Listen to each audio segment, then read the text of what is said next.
everyone. It looks like night out there, but it really is still the luncheon seminar as you gather from the lunch. Anyway, welcome. Really glad to see you all. It's a special pleasure I have today to introduce today's speaker. I have known him for a very long time. He worked in Harrisburg in Governor Casey's administration as an associate of Maury's in the General Counsel's office. He was known then as a person of strong and informed opinions about government and politics writ large. Today, as president of Public Works, he is a consultant described as a problem solver, rethinker of government, and champion of fairness and common sense. That's a very clean-cut guy. From that description, you might say that we need more Eric Schnurers in this world, and it will be yours to decide after he speaks. Eric's firm, Public Works, is a leading public sector management consulting firm. He has lectured extensively on redesigning governments and has contributed to a number of influential publications. Eric is a graduate of Brown University with a master's degree from the Kennedy School at Harvard and a law degree from Columbia. He's been an adjunct professor at his alma mater, Brown, and also at Penn, Drexel, and Temple in Philadelphia. He's written speeches and counseled a number of senators and even presidential candidates. I could not resist contacting him when I read a piece on his website called "You Can Do Anything." At a time when many of us are flummoxed about what to do next, vis-a-vis government effectiveness, I thought it was a time to invite Eric. So please welcome him to the podium.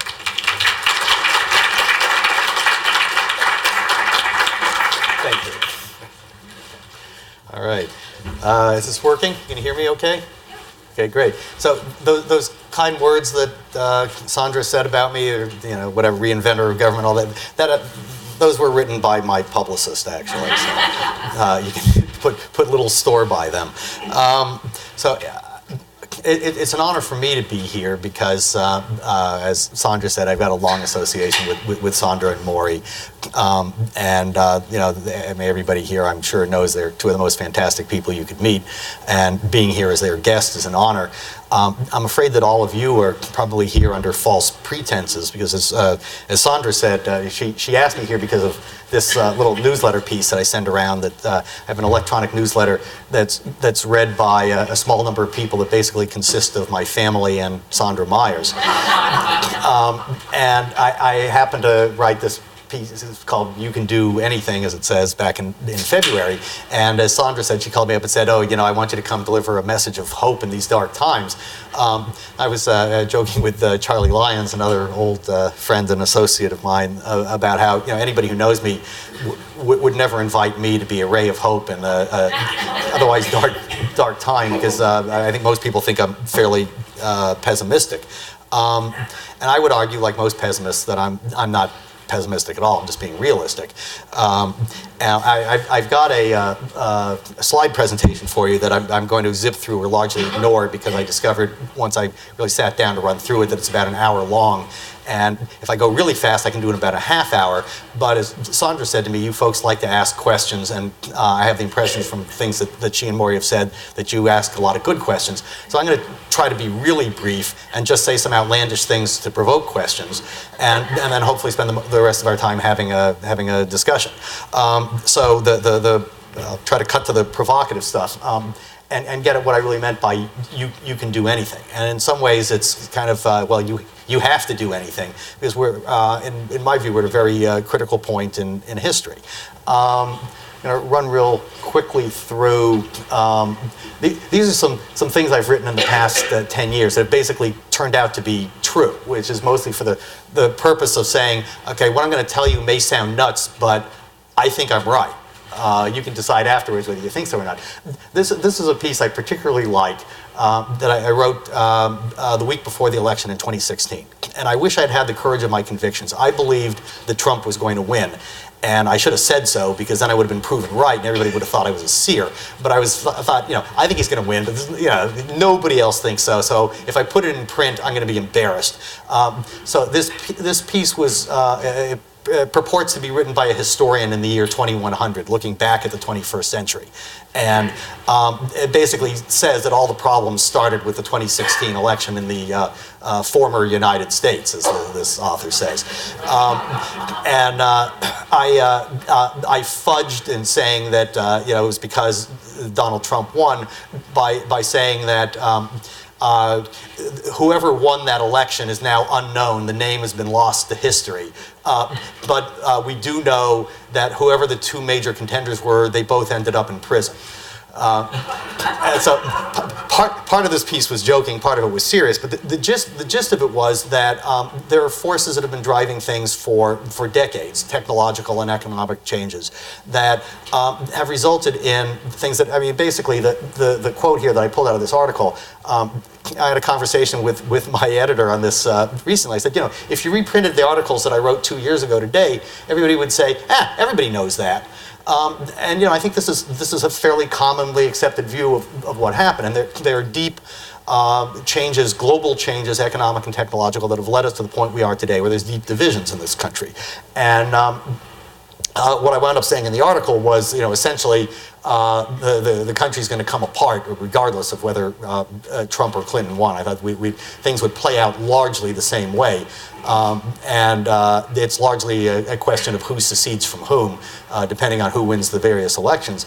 But that this plays out globally in divisions between two very different types of civilizations or societies, essentially, that are both global in reach, one of which is globalist and pro-global, and the other anti-global, but is essentially a global consortium of anti-globalists, which I find very interesting. But there's a historian at Columbia who I think has done great work. His name is Philip Bobbitt.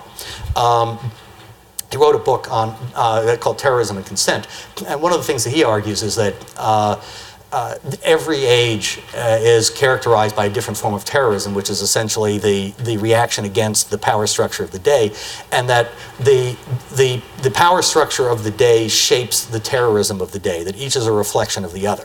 And to neutralize that a little bit by taking the word terrorism out of it, I think that the reaction, the action and the reaction are shaped by each other. And right now we have a global economic culture that lots of people are reacting against, and that has given rise to the phenomenon that we have that's showing a lot of divisions today.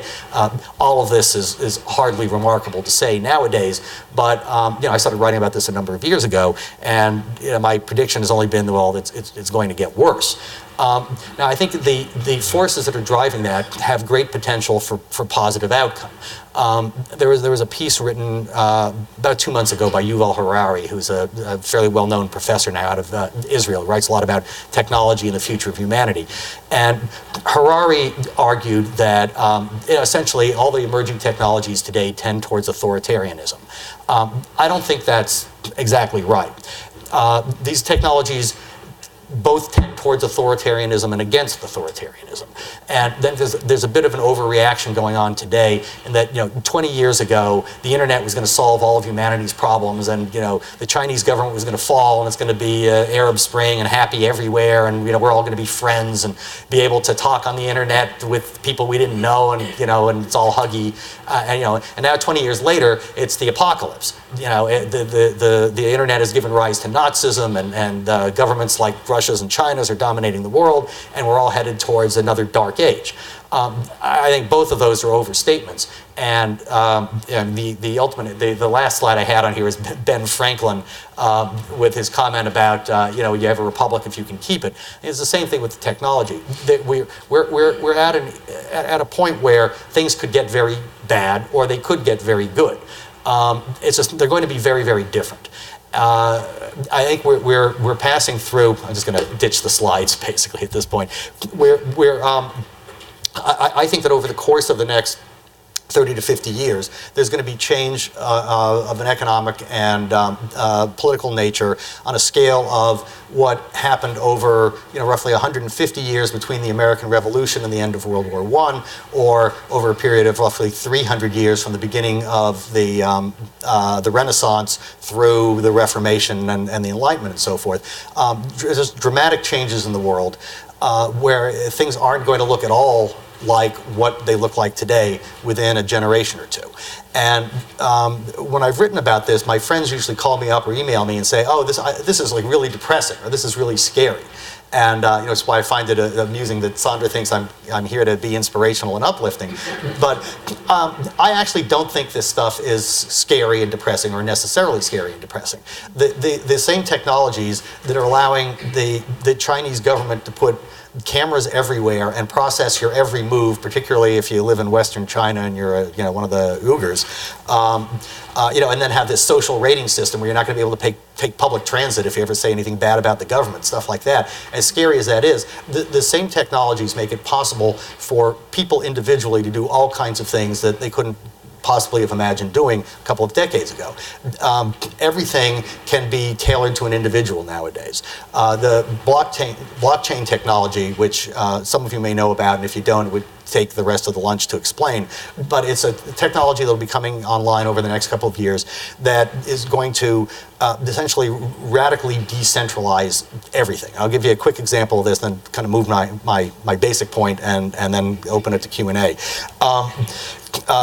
Blockchain now is seen as, it's the next hype thing, like the internet. And it's getting a reaction too, like, oh, now that's overhyped. I think it's underhyped, and in this particular way. My area is government and politics, obviously, and that's what I've spent my career doing. If you read any of the stuff that's written about blockchain, it talks about it's going to change the world, and it is going to change the world. Most of the stuff is about finance and property registries and things like that. There's always a little chapter in every book about how blockchain is going to change government as we know it too. It's the greatest thing ever. How is it going to change government? They get kind of vague on that. They talk about, it's going to allow like instant polling so that we're going to have direct democracy and other sorts of things like that. And I look at that and I think, that's frivolous. That's not what the real meaning and effect of blockchain is. The best way to understand where this technology is going is to think of the driverless cars that are coming online in the next couple of years. What interests me about driverless cars is not that they're driverless, which is something in and of itself, but to think about what happens when all these driverless cars come to an intersection or a highway merge. Right? Somebody has to decide who goes first. My pet peeve is this particular highway merge between me and the airport, where there's a long line, and of course there's always somebody who is like, oh, I didn't know I was supposed to get in line, right? And they go to the front of the line and, oh, gee, look, it's a merge. I hate that kind of thing. Now, the technology is going to eliminate that, basically, because your car is going to make the decisions for you. Which is the technology embedded in the cars is going to make the decision. You come to the intersection, you come to the merge, there will be rules as to who goes when, and the cars will automatically do that and take their turns. Now, can you opt out of that? Yeah, they're going to be opt-out devices because of safety reasons. You have to be able to override it so there isn't a collision and so forth. But essentially, if you choose to opt out, you don't use your transponder, which is going to be, more or less like using EasyPass nowadays. It's fine, you can choose not to, but don't think you're ever getting on our highway, right? Now, this is a metaphor for the direction that the whole world is going. You're going to be able to opt in or out because of the technology. Once you opt in, you're kind of locked into a system. If you choose not to be part of that system, not to automatically pay your tolls or taxes, then you can choose not to, but don't expect to use the roads. Don't expect to be a part of the community. All of this, everything about our lives is going to be digitized, virtualized in that way. And that's basically a system of government. That is what government does. The big problem to me about where we're headed, where technology allows people to opt out of everything, is that's going to, in the long run, undermine public goods, which are essentially based on a theory of, you all know the tragedy of the commons. Essentially, if I don't have to pay, I won't, and then everything goes downhill. And so we have governments to force you to pay so that we can do things collectively. collectively. The technology is basically going to be doing that for us within 20 years. You will have options of choosing governments in a way that you don't have today. But if you choose not to be a part of a particular community and pay taxes according to it, then you will be excluded from the benefits as well as the burdens of it. That's what we've been trying to do with political institutions for 2,500 years. The technology is going to make that easier to do and to be done in a very, very different way. There's a lot of potential benefits to that. This is a much more free, libertarian sort of world, where I think you also will then get the benefits of, if you want to be part of a community where you contribute to the benefit of others and get the benefit of that, you will be able to do that. I think that's a superior form of social organization, and people will ultimately opt into that. But on the other hand, there's a certain Big Brother-ish and Peyton Place-ish sort of feel to this, because everything has its trade-offs. But that's kind of the world that we're headed into. So to come back to the idea that you can do anything, the basic point is all these technologies are making it possible for people to do things individually that they couldn't have done, and to come together and do things socially that they couldn't have done in the past. It also presents lots of possibilities for abuse and for authoritarianism, as Yuval Harari has argued. So I was thinking this morning. I hadn't thought about this in a while, but I remember very, very clearly the moment that I met Maury Myers. I had an interview to come work for him in the general counsel's office, and I went out to Harrisburg. It was the first time I went to Harrisburg. I didn't grow up in Pennsylvania. I took the train out to Harrisburg, walked around, and tried to pretend that I was impressed and would really like to live here. And I met everybody else in the office. At the very end of the day, I was to meet Maury. And I remember sitting in the little kitchenette that was part of the office at a rickety table.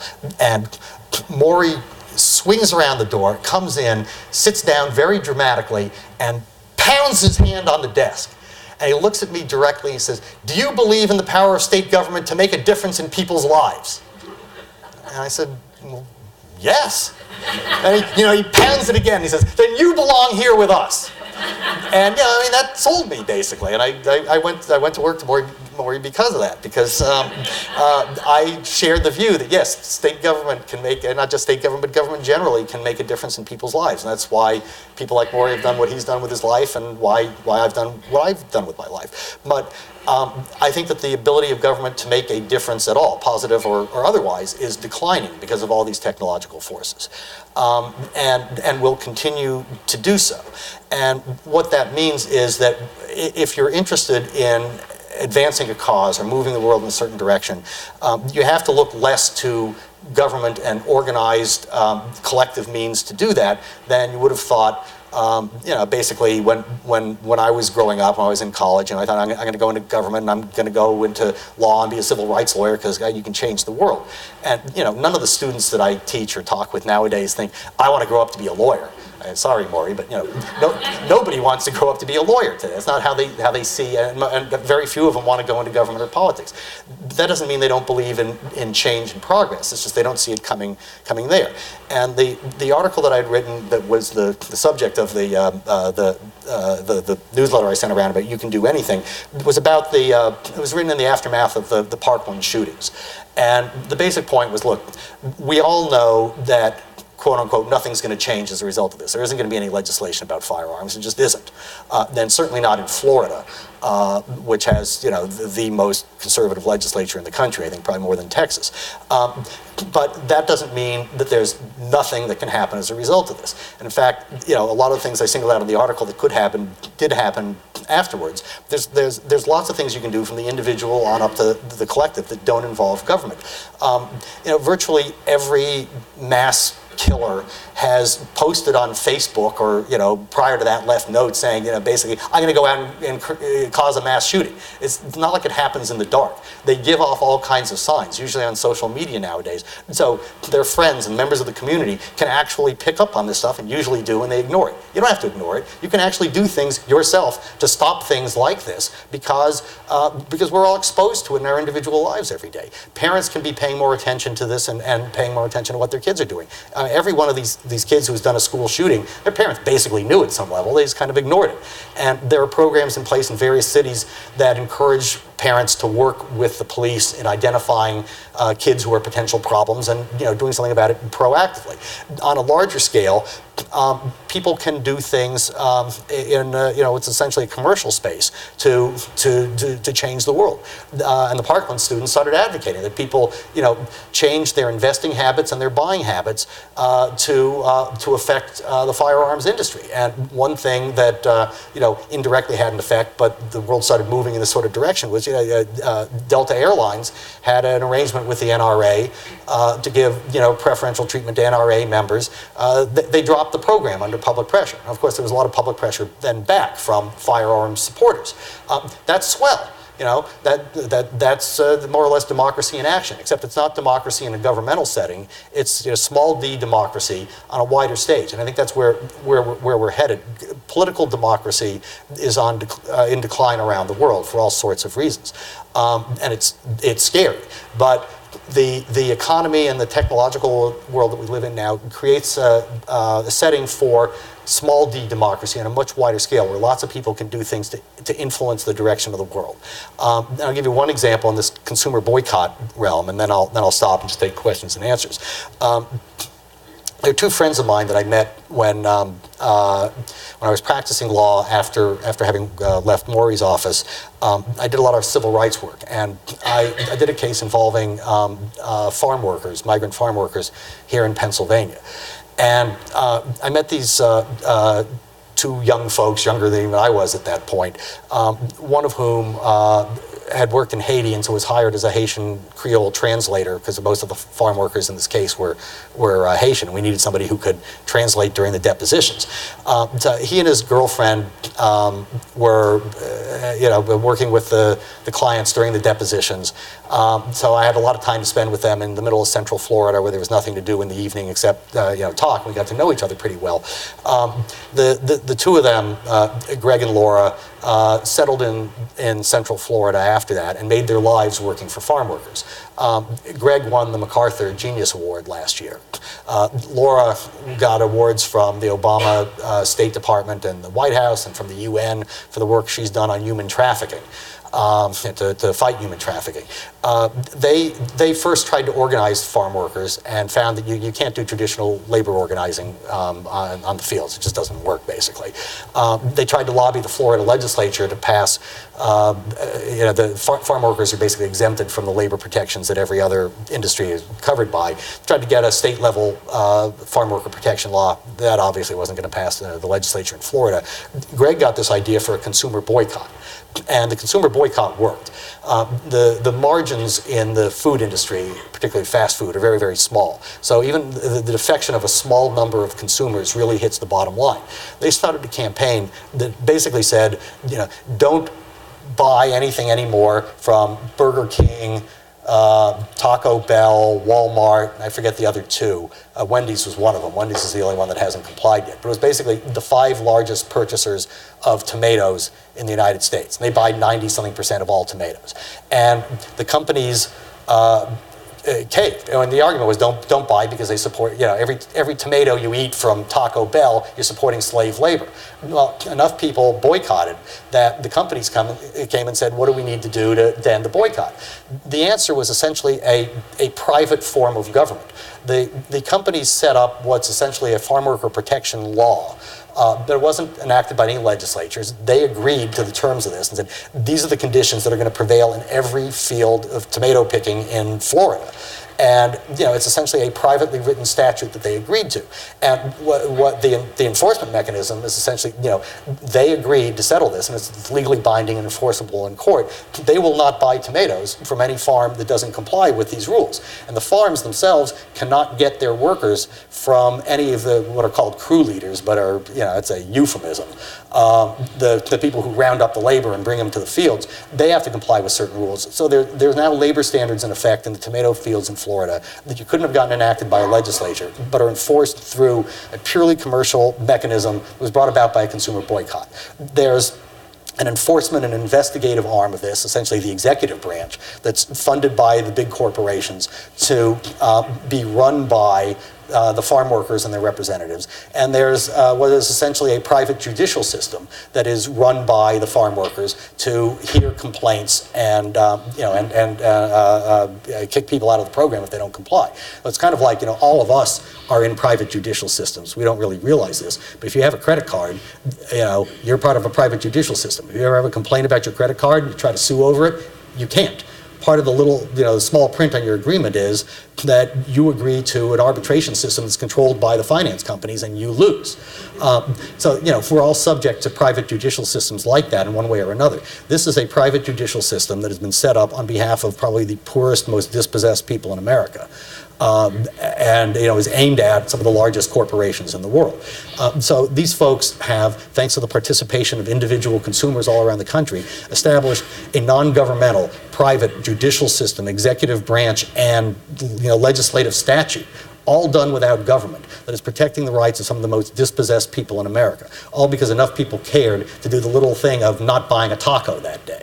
Okay? So that was the basic point of the you can do anything. We're at a critical point in history where things are really going to change dramatically. Depressing or not, the world's going to be very different. How different, which way it goes, whether it's good or bad, is not determined by the technology. The technologies today, like anything, like any technology, can go either way. It's a matter of what we do and what we decide to do, both individually and collectively, with those technologies, with the changes that are happening in the world today.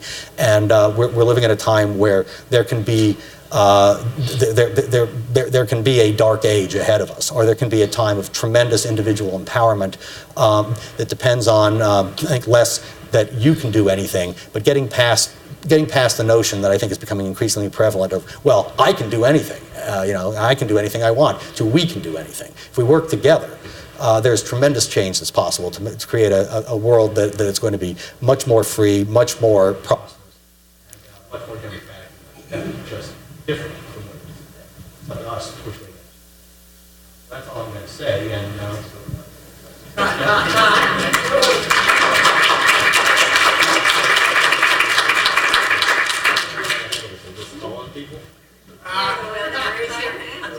raise your hand. Sandra, your hand up, you're just demonstrating.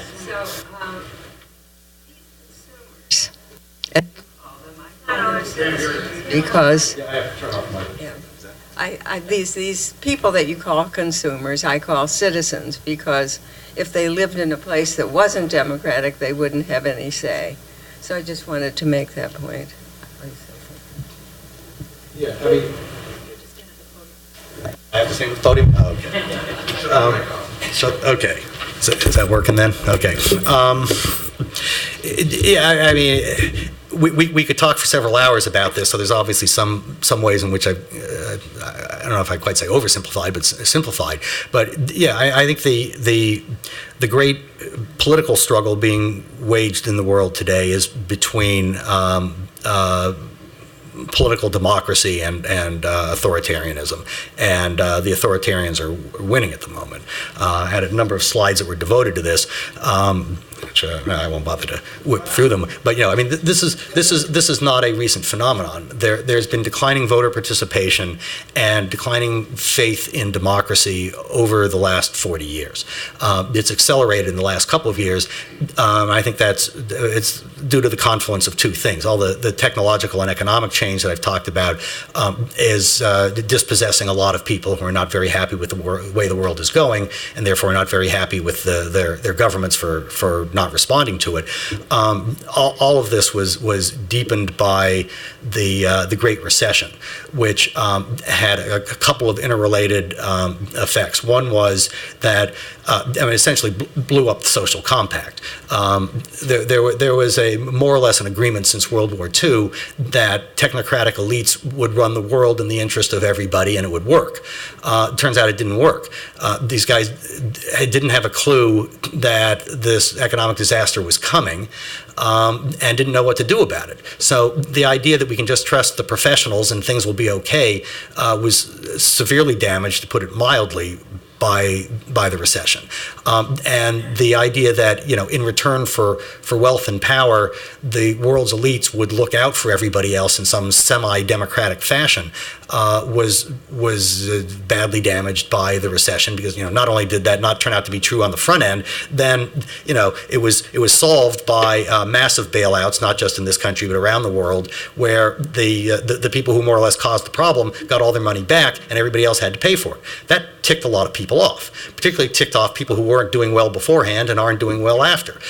So there's a worldwide movement going on right now, and a lot of the elements of it are authoritarian and anti-democratic. It's not hard to understand why. At the same time, independently of that, but fortuitous for these guys, the Putins and Xis of the world have been trying to figure out, how you can staunch the spread of democracy and propose the authoritarian model as an alternative. There was a real rally in the fortunes of China in the immediate wake of the recession, because they were not particularly hit by it economically. It's like, you see, state capitalism and limited political freedom is a much more successful system. And that was an argument that was repeated a great deal around the third world. Now, as it turns out, the U.S. rebounded fairly well from the economy. The Chinese economy has not done as well, and that argument has lost some of its luster. But the Xis and the Putins and the Iranians are perfectly happy to promote an authoritarian model, and these things are combining in a worldwide movement away from democracy and towards people that, I don't know the politics of the folks in this room. I know the Myerses. I guess mine isn't too hard to guess. So, I'm not a fan of Trump, but whether or not you are a fan of Trump, it's hard to argue that he certainly has some authoritarian leanings.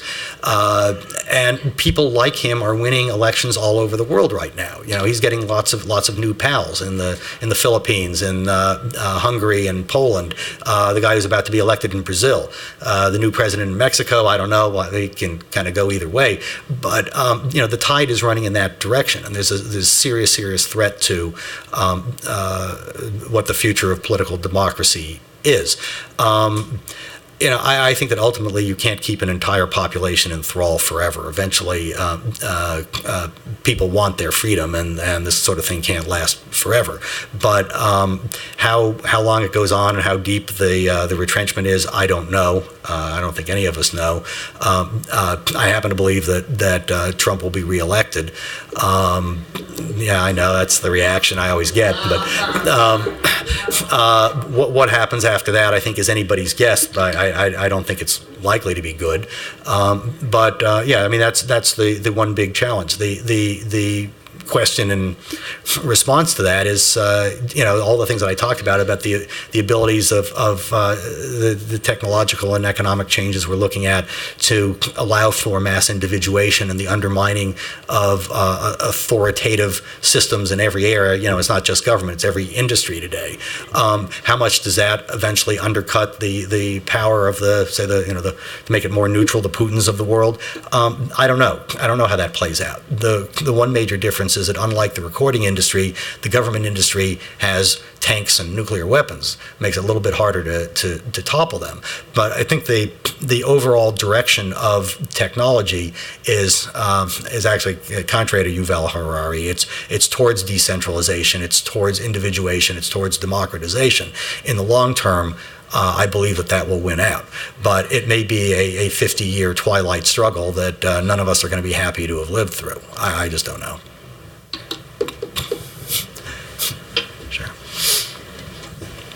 Thank you. That was fantastic. I felt like I was listening to my daughter, who's 32, and she lives out in California. She is now working in economic development, has nothing to do with what she went to school for. But when I talk about, I'm reading the book, The Future of Mind, I think it's called. No, Future Without Mind. Right. And I was looking forward to reading that because it got such great press, and it's less than rigorous, I should say. But I talked to her about the conspiracy of Google and Facebook, and she said, Dad, you're being sucked into this conspiracy theory against technology. Think of all the wonderful things technology affords us. So we have that back and forth. And then in terms of government, particularly the federal government, she has totally given up on the federal government. It's all private sector, local communities, etc. So she tells me I'm almost archaic in my thinking, that the federal government, I should be even worried about what the federal government's doing, or this conspiracy theory against technology. So I have two questions. One, what are the names of the two individuals in Florida? You mentioned a couple. Yeah. It's Laura Germino and Greg Asbed, A-S-B-E-D. A-S-B-E-D. Okay. And then your newsletter, do you put this out regularly? Yes. Okay. You can ask Sandra, who's the only person who reads it. How do I send this to my daughter? Sure, sign up for it. Have everybody read. Yes. Hold on, let me see where did I put the clicker here. I can. There it is. Okay, we'll just zip to the last slide here. I'm going to put this up largely because, well, there it is. You have to be able to spell my last name, which nobody can do. Just go to ericschnurer.com, and you can sign up or send her the latest things. All right, thanks. And in terms of what you were saying about, I sounded like your 32-year-old daughter. I gave a similar sort of talk at the beginning of the summer to a group of basically like 21 to 23-year-olds who are all in technology and they're interested in using technology for social change. And I went into a lot more detail about the decline of democracy and so forth, and and what I thought that meant for the future and where we're going. And when I finished and sat down, the moderator of the panel, who was a contemporary of mine in college, said something to the effect of, "Boy, that's really scary." And I turned to the audience at that point, and I said, "Any of you think this sounds scary?" Not one of them raised their hands. And I said, "No, of course you don't, because you already know this is what's coming." And they all laughed because, yes, they all know everything I said. You tell this to a 21-year-old, think of something original. They know this is the direction the world's headed. Yes, definitely. And just a footnote, because of my daughter, I had to give up my Sam's Club membership. Good for her. I still have Sam's Club bags. I'm embarrassed to use them, but they're so utilitarian that I use them. When I go to Walmart, only because Walmart has devastated every store in the area, there's no more Kmart's, etc. I go in disguise for fear that somebody will report me to my daughter. But she's very much into conscientious consumerism. Yeah, most of those kids are. I mean, I have a lot of faith in younger Americans. I feel fortunate to be teaching, that I come in contact a lot with the younger generation. They're like 2 generations behind me now, and no, I think the world will be a better place with them. If they can just survive until all of us are gone, I think the world will be a better place, and they're going to do a very good job. One last thing, she interviewed a young man. She was like overwhelmed with this guy, a high school senior from Culver City, California, wants to go to Georgetown. That's where she went, and she does the interviews with him. This is the first interview she conducted. She almost worship this guy. She can't believe that an 18-year-old has this world view in terms of the common good, what he wants to do with his life. Okay, there's a conference I've started, and if you go to ericschnurer.com, there's some stuff about this. We had the first one last year at Brown, where I went as an undergrad, and we're doing the second one in February at Columbia, where I did my legal studies. But part of what we did, the idea was basically to talk about things like what we were talking about here today. And part of the conference last year, we had a panel of about a half dozen kids who were they were still at Brown or they had just graduated in the prior semester, and they were these social entrepreneurs basically who were doing amazing. I mean, they are 20-year-olds who had ideas like I'll give you 2 quick examples, but it was like breathtaking listening to these kids talk. One was it was a student from Vietnam who came to study at Brown. This is her first. She hadn't been in the U.S. until she came to college. She was a technologist basically, and was taking a class on 3D printing. Which is another of the technologies of the future, where you'll be able to make anything. So her assignment for the 3D printing class was to write a program for how to print an artificial limb. So she spent some time hanging out at the local hospital and learning about artificial limbs. And it turns out artificial limbs are a big problem in Vietnam, where she's from, not just because of all the leftover landmines, as I thought, but there's a lot of people her age who need arms and legs because they drive motorcycles like crazy and apparently have a very high accident rate. Yeah, hard to believe, but that's like the major cause of the need for limbs in Vietnam. But they're very expensive. It costs like $3,000 to get an artificial limb. But it turns out there's basically two parts to any of these limbs. There's a little thing that connects to your body that has to be individualized to the size and shape of your body, and then there's a limb that's essentially interchangeable. And we don't allow the reuse of limbs in the U.S. under health regulations. So there's all these limbs that are perfectly usable and get thrown away. And she started a business, basically get these limbs for free, ship them to Vietnam at very low cost. For like $50, you can have the fit done to the body. So a $3,000 limb is now cut to the price of about $100. And she's providing all these artificial limbs for, like a 30th of the price to people in Vietnam. And it's a self-sustaining economic model.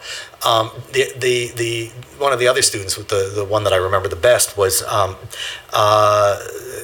got to remember the exact details of it, but it's this thing where they take brewery waste, and there's a particular kind of fly that lives on brewery waste, and they take the waste, have the flies devour the waste, so it's good for the environment. They then kill the flies, and use the flies for fish food, because it turns out that the major source of fish food at fish farms in this country are chickens. So we again, that's right. Maybe it's the other way around. The fish are fed to the chickens. But in any event, we're killing all these one animals in order to feed the other one. It's a better protein source to use the insects. So they're getting rid of the waste. They're producing better, cheaper, healthier protein for whether it's the fish farms or the chicken farms or whatever. So they're solving several problems at once and making money by doing this. And these kids are, they're like not out of college, and they've started these economically self-sustaining enterprises that are doing good things and cleaning up the environment, helping the poor, making the world a better place for profit. And the thing that struck me about every single one of these, they weren't people who woke up every morning saying, I'm obsessed with an existentialist need to make the world a better place. They were, kind of just doing their thing. I'm really interested in insects and the environment. I'm really interested in 3D printing.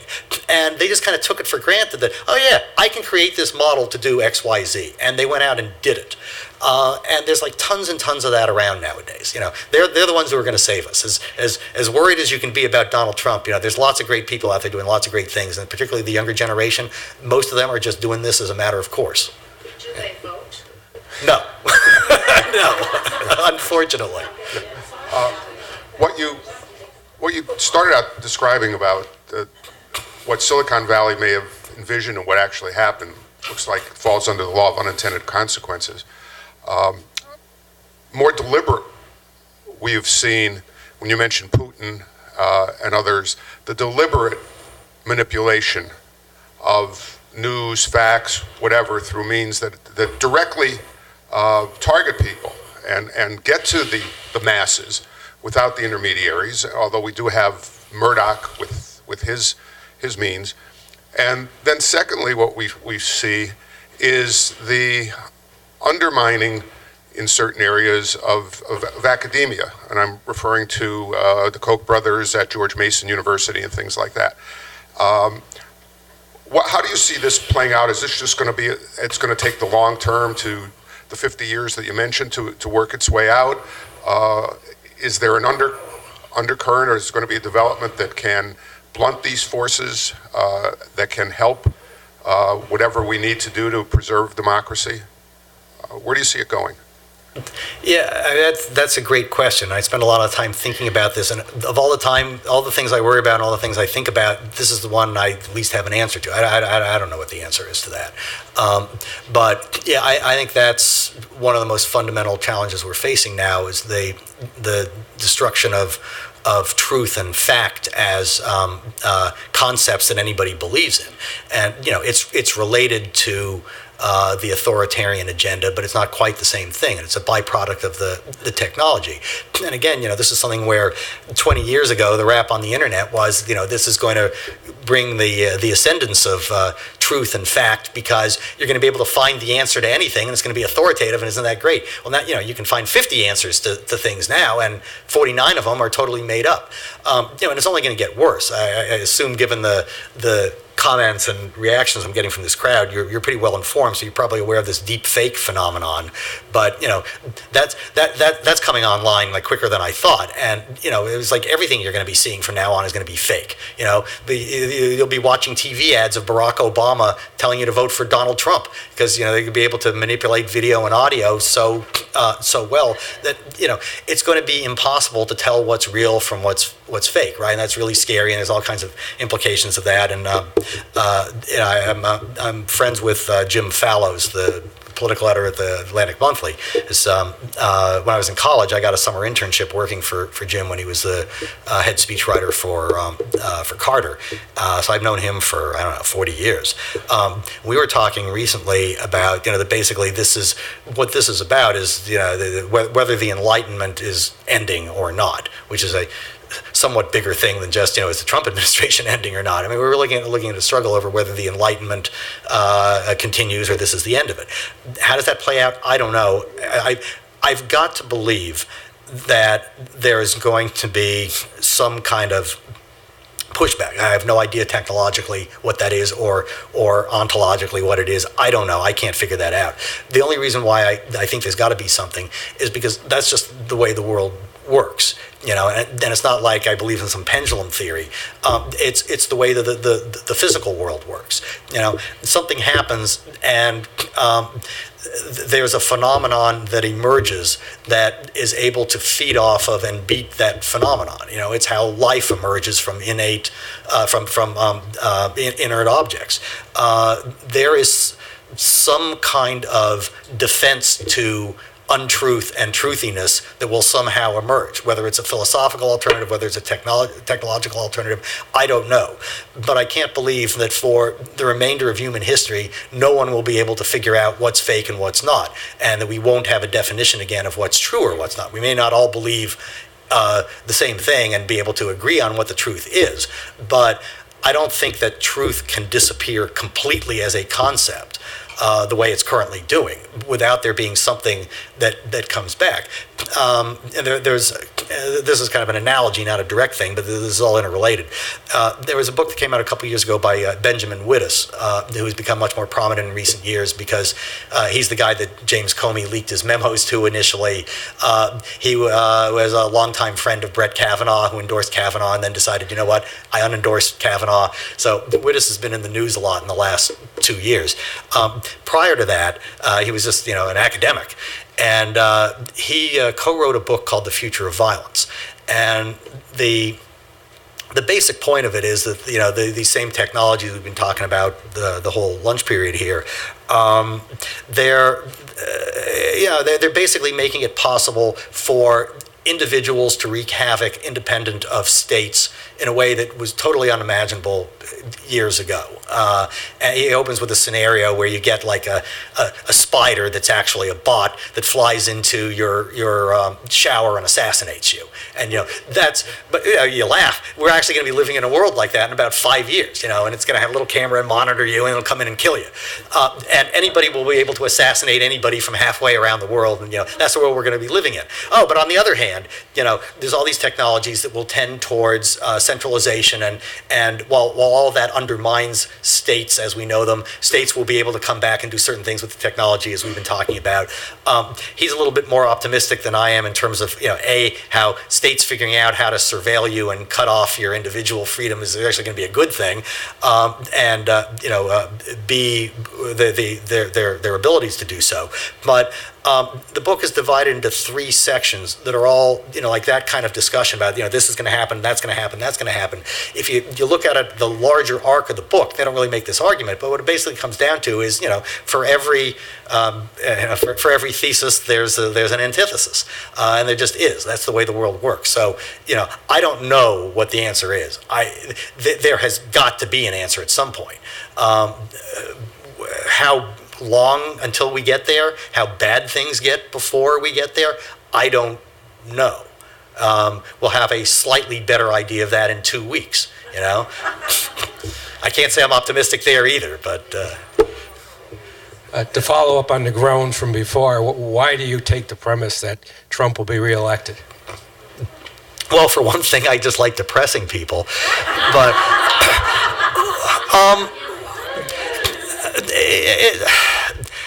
I think I take it for the same reason that I thought through most of 2016 that he was going to be elected when nobody thought so. I think that, this is more discussed nowadays, but I think the underlying nature of the Trump phenomenon has been largely ignored and misdiagnosed.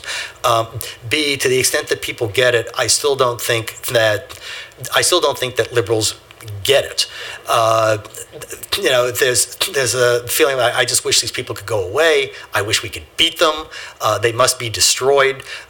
Increasingly, because it's scary enough.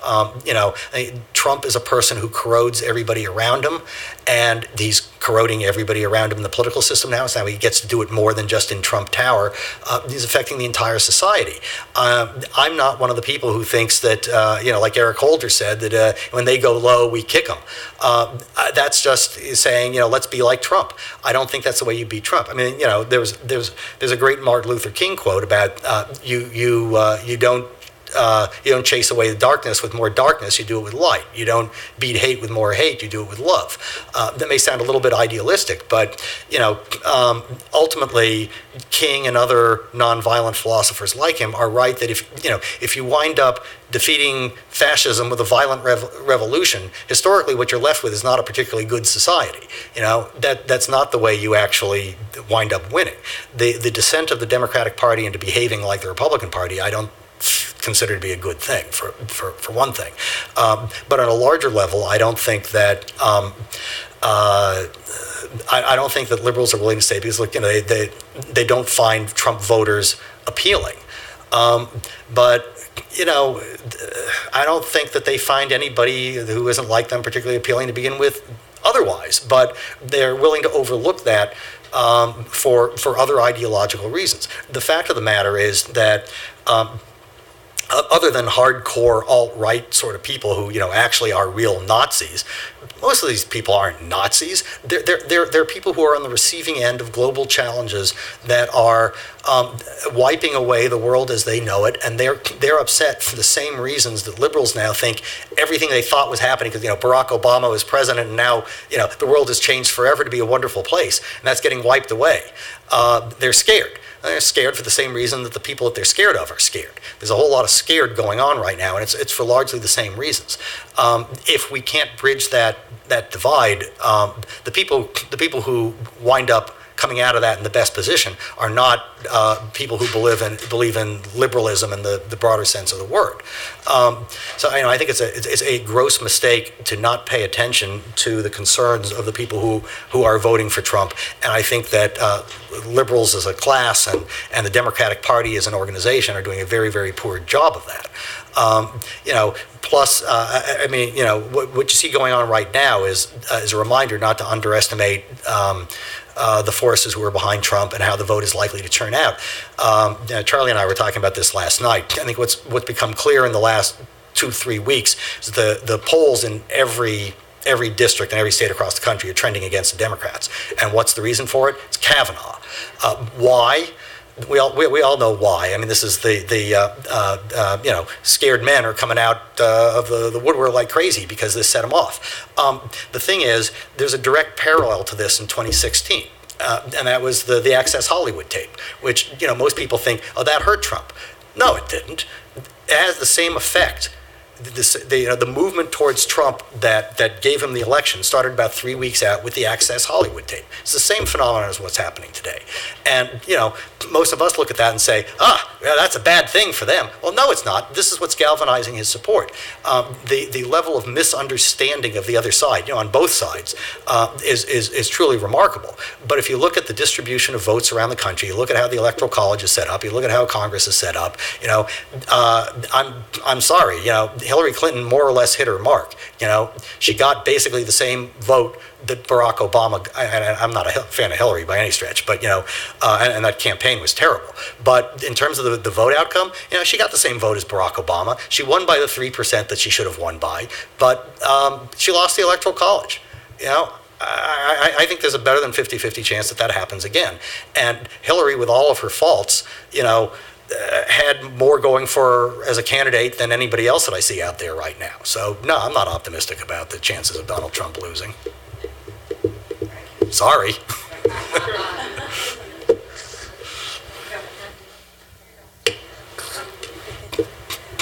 Why aren't more historians coming out and actually declaring we now have a fascist country? That we're following the line of Nazi Germany when Hitler started, when Trump entered the Senate office building when he first got in, with his brown shirts behind him, forcing them to vote with him all the time. Why aren't more historians coming out and making the statement that this is what's happening to our country? Let me see if I can get this up here. Maybe not. Oh, so much for that. Well, anyway, I was going to show you a slide that's full of books saying exactly that, and there's a new one, practically every week. Plenty of historians are saying that. I don't think there's a dearth of people saying that. The scary thing to me is the extent to which large numbers of people think that that's actually a good thing. The polling on this is quite disturbing. There's roughly 30% of the country that essentially says in polls, get rid of democracy, it doesn't work. I think we would do better with a military dictatorship. It's 30%. And it's actually, it's about the same percentage among young people. Democracy is being rejected around the world, including in this country. No, it is scary. And, I hope you're going to ask something so I can give like a really positive answer. Because I was supposed to be positive. That's what Sandra invited me for.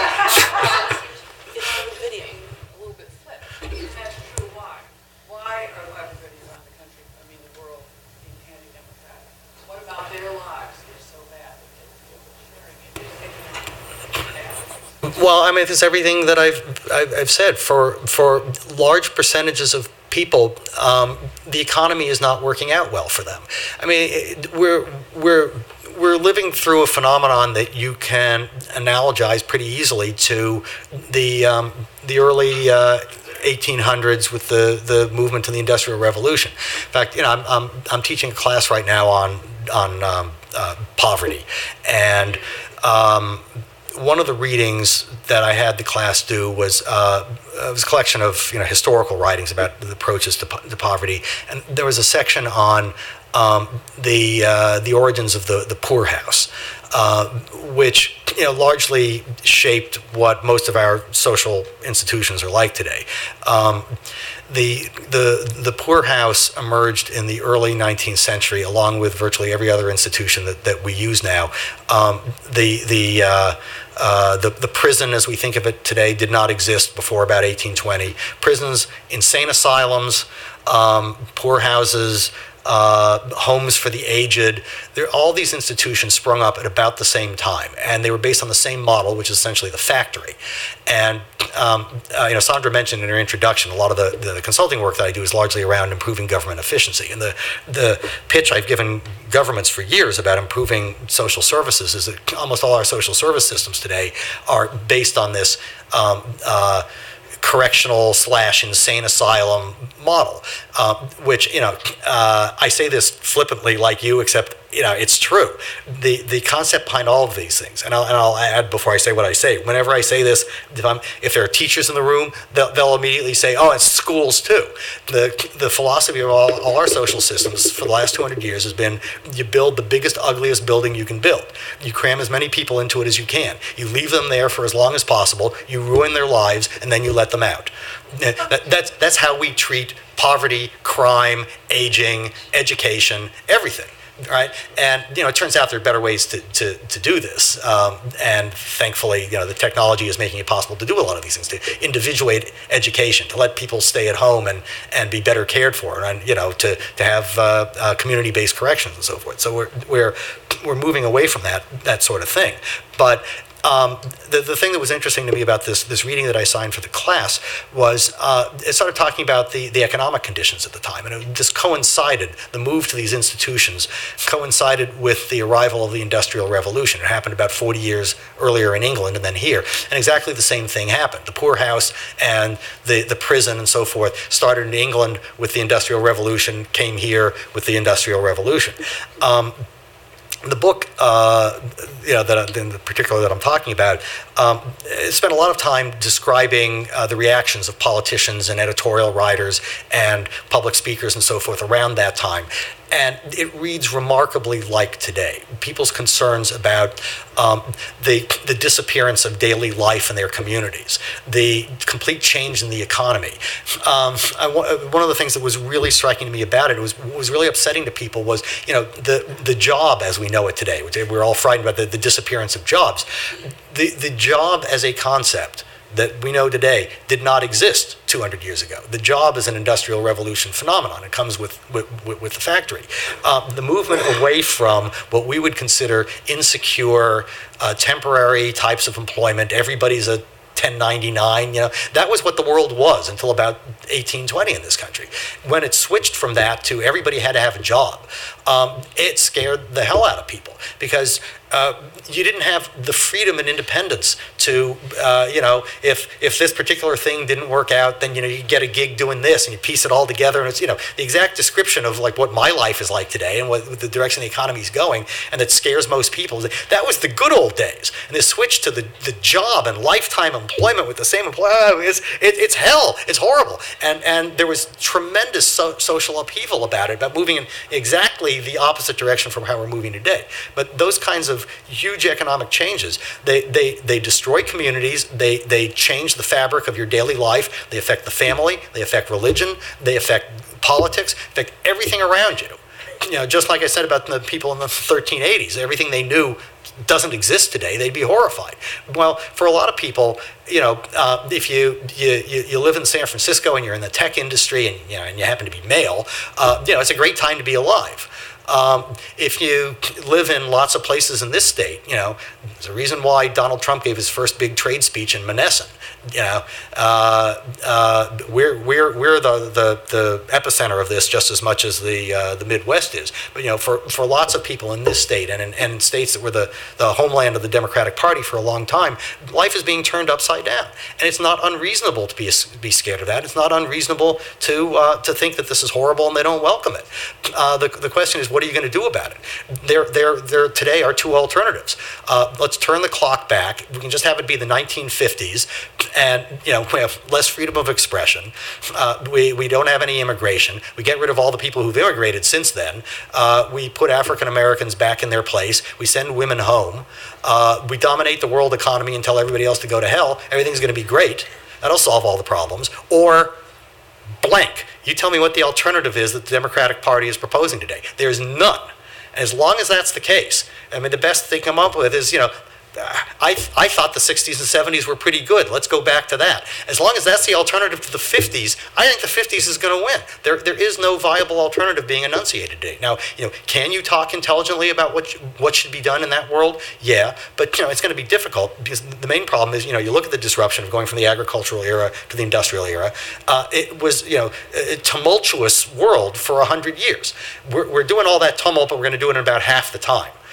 So it's affecting people within their own lifetime. It's not like you can say, well, half the other people in town moved off to the city and they work in the factory. I'm going to stay and more or less keep my life together. You don't have that option. Everybody's life is being ground under by this. So, we need an answer. It needs to be responsive. It needs to be realistic. And there isn't one today. That's the problem. Eric, I have a rather profound question for you, and it may require considerable reflection.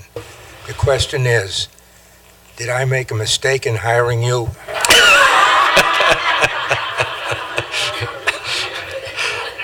I don't. Well, I'll give that a lot of reflection. I don't know that I can answer the question. Do you have an answer, Maury? Oh, good. They took the mic.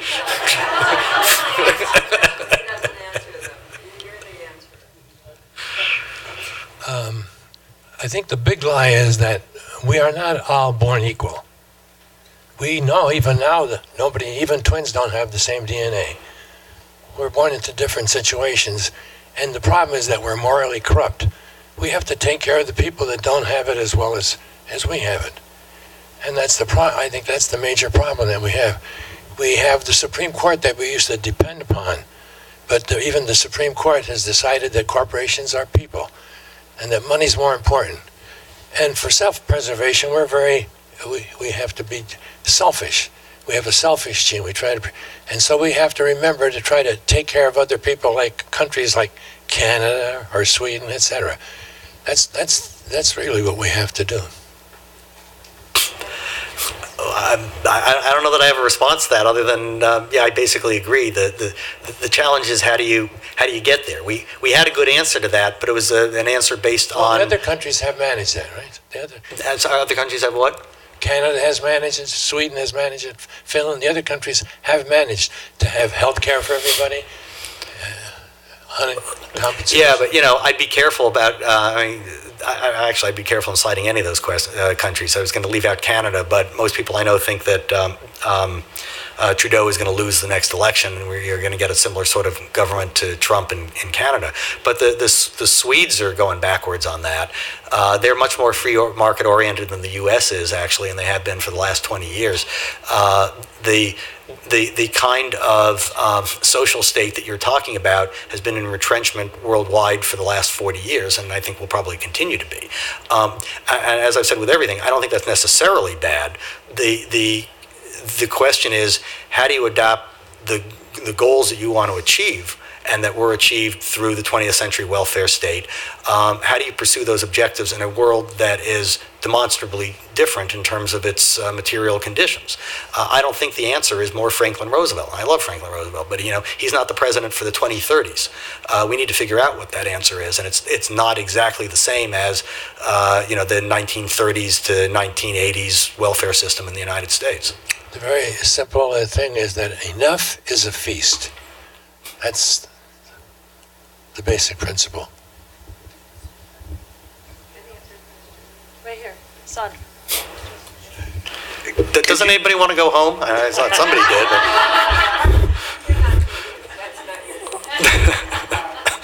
Could you talk a little bit more about blockchain? And what is it, and how is it going to affect us?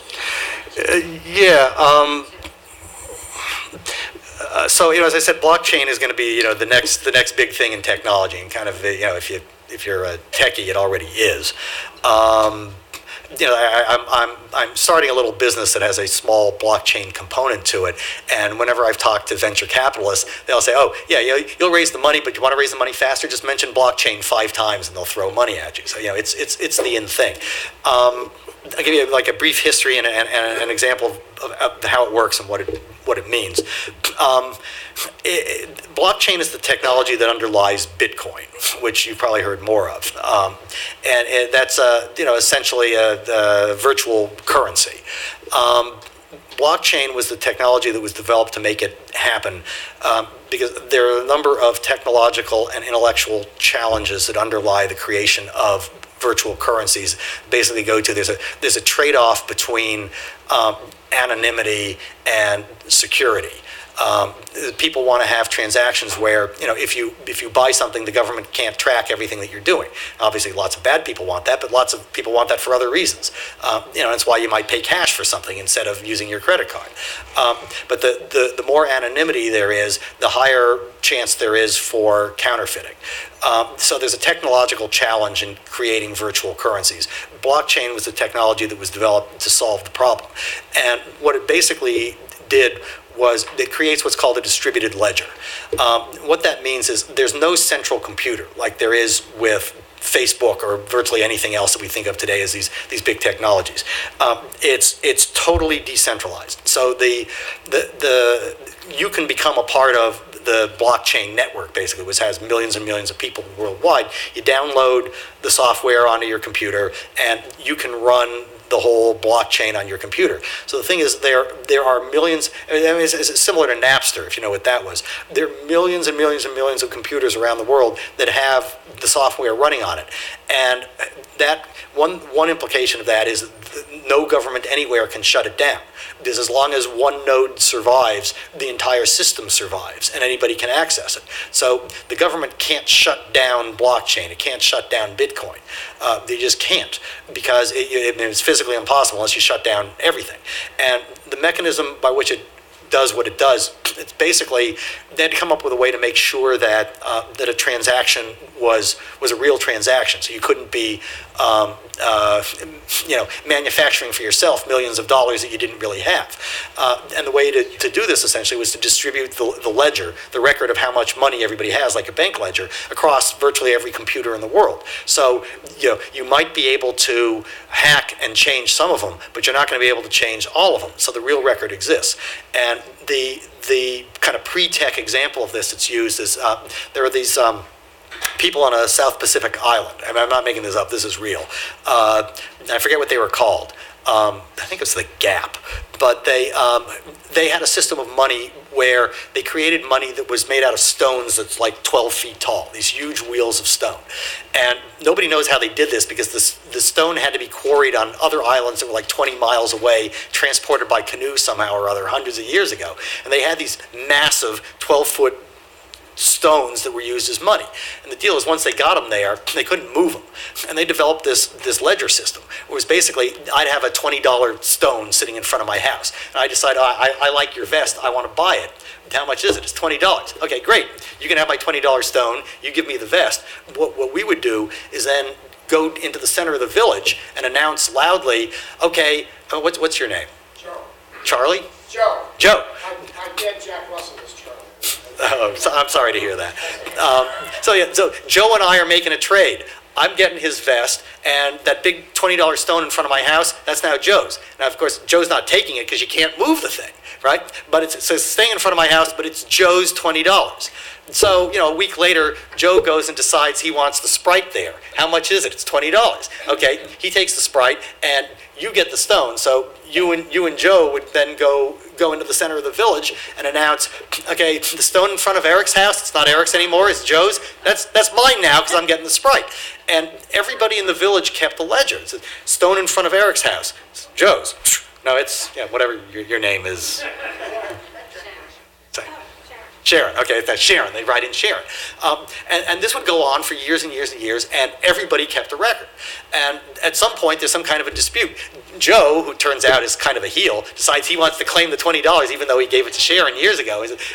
So he sells you something and pays with the $20, and he goes and announces, $20 in front of Eric's house, that's mine, I'm paying that. Well, everybody looks at their record because they go to write your name in instead of Sharon's and says, oh, no, it doesn't belong to Joe, it belongs to Sharon. Well, Joe produces his record that says, no, you see, I own it. Well, no, you're lying, and we can tell you're lying because everybody else has a record that says Sharon owns it. That's basically, blockchain is a sophisticated version of that. It's a technology that creates this massive worldwide distributed ledger.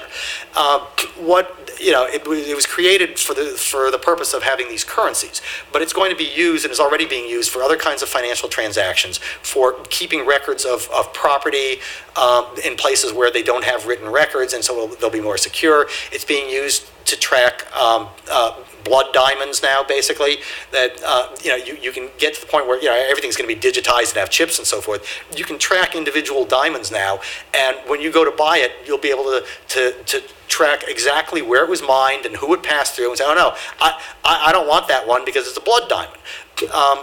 There are ads now on TV that you'll see about the food industry. I think ADM does a lot of this stuff where it refers to blockchain. Within the next year or two, every grape, every tomato, every fruit or vegetable that you eat is going to be on the blockchain, and it'll have things like, if there's an outbreak of some disease, they'll know, okay, you ate that tomato. They're going to be able to trace it through blockchain, which creates this permanent immutable record.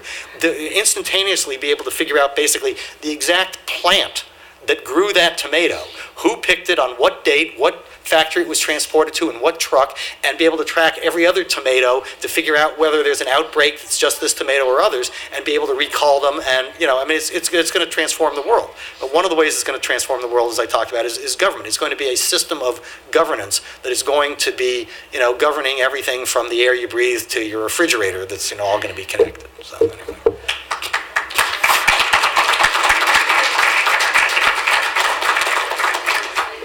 I want to thank Ms. Guy, Eric, for telling us that you can do anything and that maybe it won't make a difference. But I know that he doesn't really mean that, because I don't say that he's an optimist. I didn't introduce him as an optimist. However, he said something that was optimistic, and that was about the actions of those two kids who, with the flies and the artificial limbs. So we do have a future, and he sees it as we do, I think. Thank you. Thanks for coming.